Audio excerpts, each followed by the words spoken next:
Used to doing Facebook. Hello, Instagram. I haven't done a live in a really long time. So Katie and I, who is my guest tonight, we're just talking about how this works. And so it's been a while. Katie has joined. I'm going to wave at you, Katie. I think that you can ask to be part of my Instagram live. I think that's how it works. Anyway, we're going to figure it out. It's not that big of a deal. I'm going to see if I can... Let's see here. I don't want faces. I don't want any of that stuff.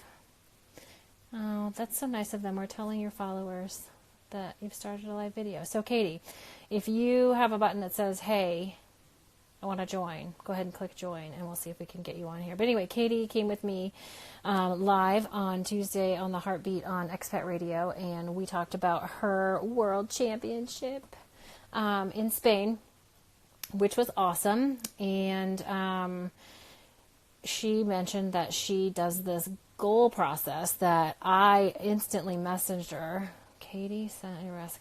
Yes, you go live with Katie. Here she comes, everyone. Waiting for Katie. So anyway, I messaged her instantly. Hi. Hello. How are you? I'm good. How are you? I'm good. I'm excited that you're here. I was just telling everyone that after the radio, I instantly messaged you hey, you want to talk about your goal process? Yes, and that's always exciting. Yes, I'm excited because I know that you have a really sort of aggressive goal setting process, and I definitely want to learn it. I sort of have been in this space of I know how to set goals, but it's kind of routine and sort of mundane. So I'm excited to hear about how you do it and how it works for you, and so you can teach us all how to do that. So, but anyway, first of all, face-to-face, congratulations on your world championship. That's so Thank you. amazing. And I know, I was thinking about this week, because we were supposed to go on last week, right when you got home. And then whatever happened with the radio station, it just didn't work. And so there's this moment from it's like Christmas, right? So you're like, wow, Christmas! Yeah. And then you win and you're world champion, and then you're like, what's next? Meh. Now it's meh. So I'm sure that's back to normal life. Yeah. What's normal? Right. Yeah. So running. I'm excited. Yeah. Running, cross country, all those things that you do. So congratulations. I am so happy for you. It's so amazing to watch you do this. It's just awesome. I'm going to get all thank you. Emotional because it's so cool, but I'm so happy. And so tell us a little bit about this goal setting that you do. And I'm hoping that people can take away some stuff. I know I'm definitely going to. I'm going to take some notes. So it's your time. I'd love to hear what you do. Well, I always say first things first, evaluate yourself. Evaluate where you've been, where you're going, where you're at, and figure out what you want and what you want to do and where you're going with it, or whatever it is that you're doing, sports, jobs, any kind of goal, colleges, and my situation right now. But, yeah, so just ground floor, you have to know where you're at to know where you're going. So I always evaluate first and figure out where I'm at with the thing that I'm setting goals for. So for running, a lot of times we talk about writing a ground level goal that's something that you should achieve, that if you don't achieve, it'd be sort of a hit. Something very simple that it won't be hard to achieve, that if you do it all pretty basic, stick to it, that it'll happen. So an achievable time in cross country for me. And then you go to an attainable goal, which is something that you're going to have to work towards, something that's going to be harder, something that you have to stay persistent, stay consistent, and it's definitely more of a grind to get to that goal. And then you set a dream goal. You set a goal that maybe you don't know for sure is going to happen. Maybe you're not convinced that it will at all, but something that convinces you to work hard enough to work towards that dream goal. And so those 3 different levels of goals always give you a basis. And then, because if you set a goal, say you only set a ground level goal, then you're really not going to reach your full potential. But then you can do the opposite too. If you're just a dreamer and you just dream big and set one big ultimate goal, then if that doesn't happen, then you're just going to be crushed. And then it feels like you didn't accomplish anything because you're forgetting about the journey that brought you there. And a lot of times you have to find a medium. You have to find what you can do, what you're going to do, and what you think you can do. Right. So when you're looking at like this ground level goal, or let's go back to like you were evaluating. When you're evaluating what you want to do, are there particular questions you ask yourself on a routine basis, or do you just journal and figure that out? How does that work for you? I mean, I do journal a lot, and I brought my journals so I could show you guys a little bit about that. Awesome. But I sort of do a scan on, I mean, sometimes do you have the time? Do you have the time to commit to reaching some of these goals? Sometimes, unfortunately, it comes down to that. Like, if you actually do have the time to commit, and like, if you have a lot of other stuff going on in your life that are going to be distracting, then it's hard to focus on a goal. It's hard to stay on the grind all the time. And sometimes it's just not the right time. And I think that's important to recognize too. So yeah. So when you are setting that time, like I think about like I think you're probably busier than any adult I know. so I think I mean I'm watching a video of you like running at like, I don't even know what time of night it was last night, but I was like, she never stops. So I was like, you are busier than any adult. So like we all have those excuses, like I don't have enough time. So I feel like if you could share, like, have you ever found yourself saying, oh, I don't have time for that, and like having it really be legit, like I don't have time, or just an excuse, and how you work through that? There's definitely a difference between having an excuse, I don't have time, and then sitting on your phone for an hour. And then there's the point when you do have a lot on your plate and you actually don't really have time to fit something extra in. And the difference, I think, there is whether or not you decide to set a new point for it. A lot of times people say, oh, I don't have time, and then they take it off their list, but then it doesn't get put on a different list. Okay, and so they just table it, and they're like, oh, I don't have time for that. Whereas when you actually don't have time, you're going to decide, okay, I don't have time right now, but when am I going to? And when can I decide to take this on? And when am I going to start working toward this? Right. And when you're setting those goals, are you setting them like, here's what I want, and I want it bad enough, I have enough leverage, I know I want this? And sometimes there's things like you just have to do. Like there's a difference between like, oh my God, I'm going to be triumphant in this goal. And then there's like, I have to get shit done as a goal. So do you prioritize them differently, or do you work through them differently, or you do your process? I usually set goals at the beginning of every month. So typically those small goals fall more under to-dos. And under a to-do list, which I order, I mean, obviously I have everyday things, just like chores and applications and essays, who knows, books to read. But those go on more of a to-do list than a goals list, because those are more of a day-to-day thing. That's something that you have to find the motivation every day. Write a list at the beginning of the day, what you need to accomplish, and what you think you can accomplish. I mean, if you're going to go you're going to vacuum the house, clean your car, wash your dog. Like, if you write so many things, then you're going to get overwhelmed and you're not even going to do anything. So there's no point in that, right? The things that you know you can get done, the things you know you have to get done, and then you feel a little bit more motivated to go maybe do some of those extra things, like wash your dog or something. Right. So when you're setting that goal for yourself, like you do a monthly thing, and then I think on the radio you said like you check them on a regular basis. Is that, I'd love to see it. Yes. So every month I set goals and I write goals, and some of them are things that are every single week it's sort of a continuous goal. Other goals are just like 1 week it was like place this at this competition or run this time at this race. And those are something that you don't really check in as much, but then you have to write the little goals that you're going to do to accomplish something like that. So, for example, can I switch this around? Does that work? I think so. Yeah, I think so. So, these are goals that I write, and then I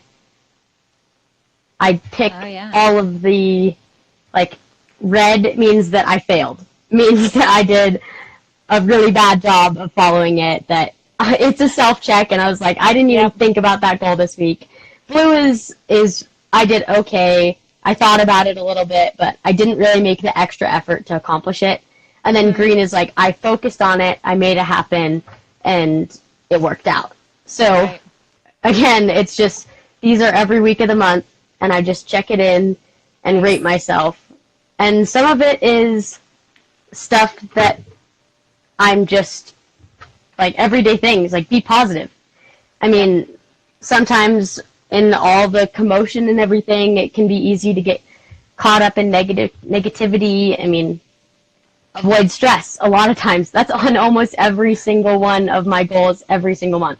Because just with such a busy life and everything, it can get stressful. And having that on there, and every week, every Saturday, having to look at that and be like, ooh, I was really stressed this week. And then it helps a little bit the next week because I check in and I say, okay, I'm going to focus on that and be a little bit better. And recording it and writing it down makes a huge difference because then it's not just talk. It's not just talk with no walk, right? Right. Yeah. So when you have those moments where you're like, you have a couple of red dots, and you're like, oh, I totally failed at that. I know you enough to know that failure isn't a bad thing. How do you do you like look for opportunities in those red dots? Like, okay, so I failed at this, but here's what I can find the good in that section or that area or that goal. You do that pretty consistently, I think. And a part of my bullet journaling, I record pretty much everything in my life. I mean, down to how often I'm showering, to how many miles I'm running, and like memories and how I feel every day. I record my mood, how much water I drink. So when I do go and I see, like, I have a week that a bunch of them are red, I can go back and I can look, okay, well, how much sleep did I get this week? What did I do that I was so not focused on this stuff? What was happening this week that caused me to just have this blow up?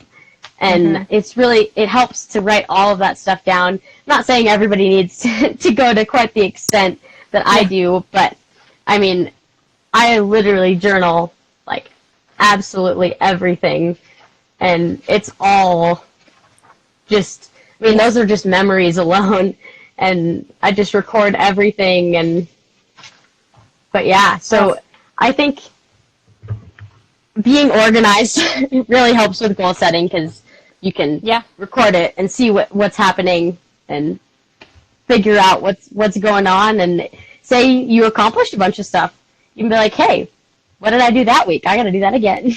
Right. I think, for me, and I'll just, be honest, like I will start, I wish I had mine here so I could show you, but I will start and I will take so much time like doing just one page. And then the next day I'm like, man. Yeah. And I love to be creative and I love to do that kind of stuff.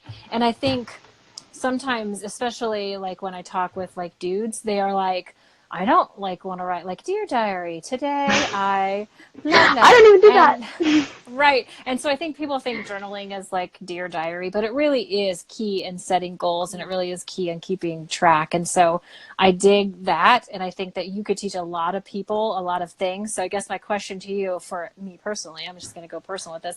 Like, how do I stay motivated to keep journaling? Like, what keeps you journaling? I keep journaling because I really like it. I find it to be a stress reliever. I mean, putting my life into a data table makes me feel super accomplished, and it makes me feel like everything's under control. And then once I have it on paper, I mean, and a part of it is not forgetting, because sometimes the reality is sometimes you're just too busy to do it every day. And sometimes I go 3 or 4 days without recording it, but I have sort of an online simple version on my Google Docs, and I'll just, before bed, I'll just write down, yeah, I got this much sleep the night before, I drank this much water, and I'll just record it all super fast, check off if I kayaked, how many miles I ran, whatever it is, and I just write it down really quick, and then when I do get around to journaling, I fill it in, and I make it look pretty, and add flowers, and that's the stress relieving part. Right. Okay, so that makes a lot of sense, because I am doing it opposite. I'm like, I want to make this pretty, so I do it. So I'm totally going to try your trick to write it down and then add the pretty and the doodling, because that's awesome. Add the flair. Yes. Pieces of flair. You have to have flair. That's awesome. So back to like these sort of 3 main sort of goals that you set. So if I have a ground level goal, like give me an example. Give me an example of a ground level goal. Like maybe help me figure out one for me. Right. I mean, so what are you trying to work towards? What's your topic, I guess? My topic. Oh my God, there's so many. See, that's the problem. There's so many. I feel like I definitely want to get stronger. And like I've been lifting weights for a while, but I definitely want to get stronger. So I don't want to be like bulky, but I want to be strong. Does that make sense? You want to be fit. You want to be fit, right? Yeah. You want to be a little bit toned. You want to look fit. Yeah. Okay. Well, a ground level goal could be start drinking more water. Something that's super simple, super accomplished, like not anything you really have to think about that much, but that's going to make you feel water. But that's going to make you think. I mean, we all kind of have to think about water. Yeah. But, I mean, once you're hydrated, and like sugar too, just kind of basic things like eating less sugar, seeing a candy bar being like, oh, maybe I don't need that or something like that. Because then you're just going to overall feel a little bit better. Right, okay. Because I find myself much more motivated when I'm healthy, when I'm hydrated, when I'm not eating sugar, when I have my morning coffee, because I'm not human until that. And then maybe your your attainable goal would be something like do 4 sets of 5 push-ups every day. Doesn't matter what time of day, doesn't matter when. That would probably take you less than 5 minutes to do that. Right. And or like I do daily workouts every day, and it's less than 20 minutes, I think. It's a full body activating thing. I do push-ups, squats, calf raises, and core. And I do a circuit of those, sets of 10, 15, 20, and 25. And you just go through it 4 times, and it literally takes me less than 20 minutes. I can do it pretty much laying in bed if I wanted to. Right. Like I could literally do core laying in bed to get out of bed in the morning. Right. And so Hazel's barking. Sorry, y'all. Hazel's having something. Sorry. I knew I should have closed the drapes.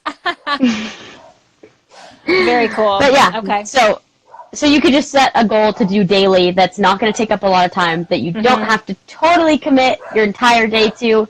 And then maybe a more like a higher goal is like give yourself a weight. Give yourself, I want to be able to do 1 pull-up. I want to be able to do this, and give you a benchmark that you feel like maybe is going to take a little bit longer to get there, but it's not necessarily not achievable. Right. Okay. That makes perfect sense, because I was thinking about that, because that's funny that you say that, because I saw your pictures of pull-ups and fun things, and I was like, I have never been able to do a pull-up, like, ever in my life. There you go. And so I'm so gonna do that, and I'm gonna have you like check me every once in a while, like, where are you going with that goal? Okay. That makes sense. that's another thing I was going to mention is accountability. A part of writing it down is telling people.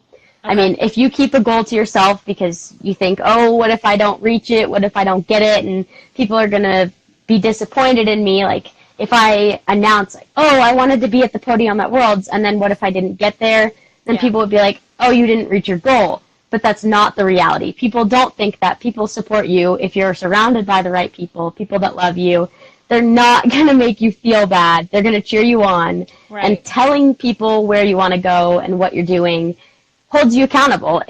Even if they're not saying anything, you know that they know, and you think, oh, well, like they know, and I can keep working towards it because I don't want to let anybody down, which sounds almost like you're working for someone else, but sometimes that's what you need.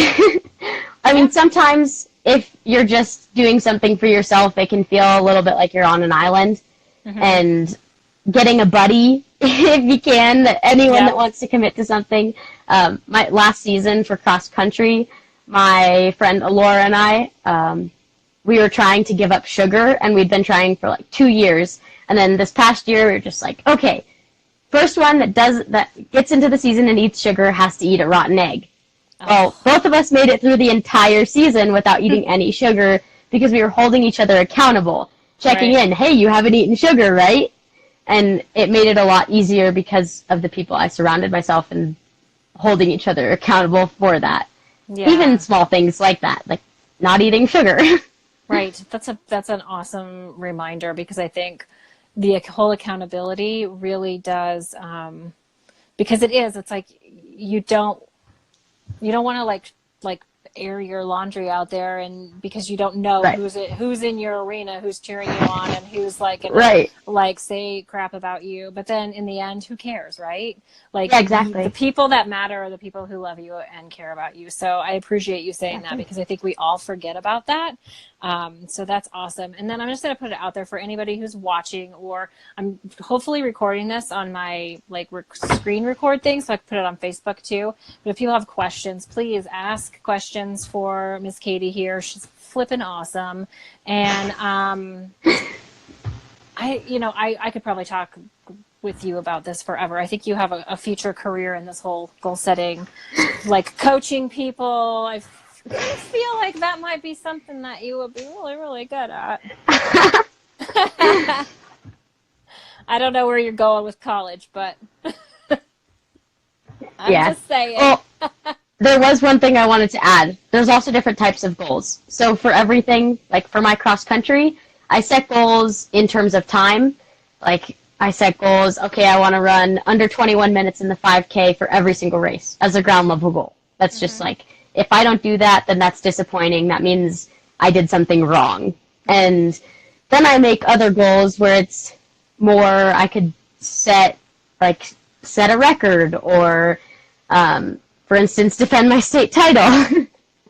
That's more of a developed goal in terms of thinking about where you're going instead of just time, because sometimes, courses are different. There's always conditions, weather. So if you're not always going to attain this goal, you can set like a mindset goal versus a physical goal, like mindset versus physical. Right.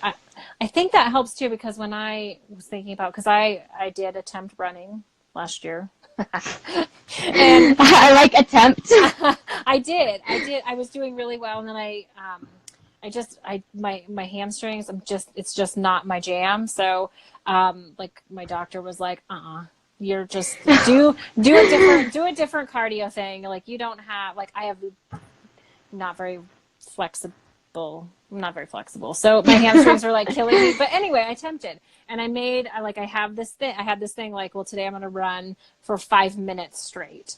It might not be really fast, but I'm going to run for 5 minutes straight. And I got up to, I'm going to just run for 45 minutes straight. And I did. And then the whole injury thing happened, and that really kind of messed me up. But I dig that. I think that's awesome. I think somebody had a question. Let me see if I can bring it back. I was just going to say that. Meg, we run together a little bit. I think she graduated last year. She asks, what is it like to win state at cross country, and what goals led up to that? A ground level goal was do every workout, never skip a day of running. Like, stay committed to cross country. Part of not eating sugar, part of just like living an athletic lifestyle we talk about on our team, and sort of just giving every workout 100% and not making up excuses. And honestly, the idea of actually winning state never even really popped up. It was more to do my best, and it just so happened that my best put me there. And until probably championship season, about 3 weeks leading up to the state championships, I didn't even really realize that was even kind of in my sights. I didn't until one of my coaches, after a workout, I was the only one still running on the field. I did maybe an extra rep or something, and he was out there with me, and when we finished, he was like, that was a state champion workout. I was like, what do you mean? He goes, that's how a state champion works. And that's sort of the little bug that got put in my ear, and then that was the dream goal. Suddenly, working hard and being my best was my attainable goal, and then the dream goal ended up being, okay, is this state title something that I can do? And I just set those benchmarks, and leading up to the season just sort of worked out that way. Oh, that's awesome. That's so cool. And so, like, when you went to Worlds last year in Argentina,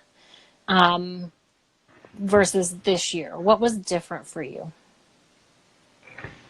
I think my first year at Worlds was more, I'm not saying it was just a social event, but it was my first Worlds. So I was super excited. There was a lot going on. I was meeting a lot of people.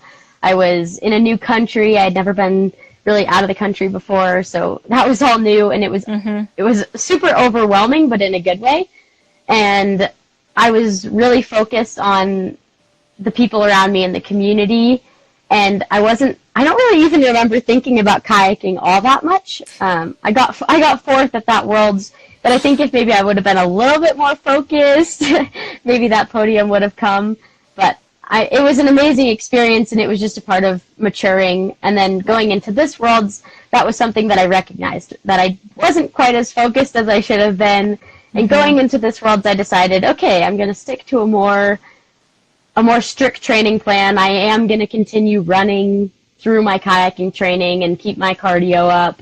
And I just felt more committed going into this Worlds. I definitely wasn't socializing as much, which I wouldn't say it was a sacrifice, but it was a trade-off. It definitely was a trade-off because it paid off and put me on the podium this year. So it definitely worked out the way I wanted it to. But when you look back at 3 weeks ago, was just 3 weeks ago, right? When you were competing. Pretty much. Yeah, just 3 weeks ago, and like you won bronze medal, and like, do you look at like your whole week and what you did and what lessons you've learned and what opportunities you have for next year? Yeah. I think kind of what I started to realize this year is that I need to start learning new tricks. I realized that the tricks that I do have, I have them down pretty well, and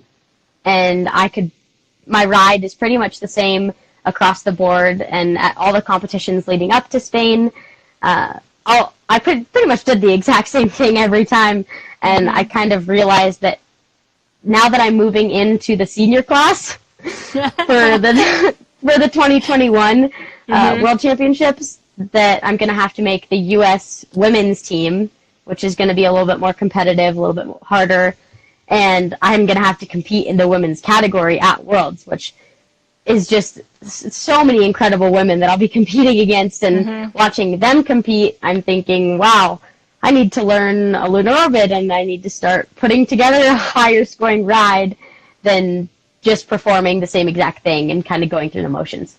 Yeah. And you just talked about like this sort of competition with now you're in a different class. And can you talk, I know we were going to talk about the goals, but now I want to ask you this question because I didn't get to ask you this question on the radio. And like, I feel like you look at the pictures and there's like this, almost like this sisterhood within your community. And I'm sure that there's competition there as well. Like, can you speak to that a little bit? Like, is it like, it looks amazing is what it looks like.